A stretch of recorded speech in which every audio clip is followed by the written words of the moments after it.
প্রচণ্ড গরমের পর সকালবেলায় শীতল আবহাওয়া, সাথে গুঁড়ি গুঁড়ি বৃষ্টি, একেবারে খিচুড়ির ইমেজ তৈরি হয়েছে। দেরি না করে বন্ধুরা শুরু করে দিয়েছি খিচুড়ি পাকানো। তাই আপনাদের সাথে শেয়ার করছি। কথায় আছে, ঘ্রাণে অর্ধেক ভোজন। ঘ্রাণ না পেলেও দর্শনেও অর্ধেক ভোজন হতে পারে, তাই না?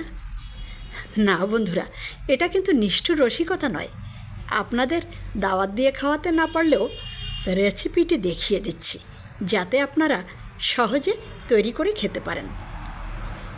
যেখানে আজ আবহাওয়া ঠান্ডা অথবা বৃষ্টি হচ্ছে, এমন আবহাওয়ার সাথে খিচুড়ি, ডিম ভাজি, আলু ভাজি এবং মাছ ভাজি, আর সাথে যদি থাকে আমের আচার, তাহলে তো কোনো কথাই হবে না, তাই না?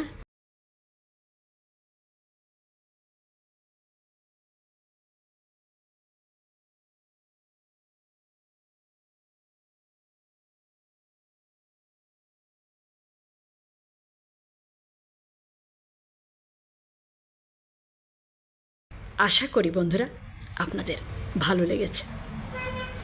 সবাই ভালো থাকবেন, সুস্থ থাকবেন এবং নিরাপদে থাকবেন। ধন্যবাদ সবাইকে।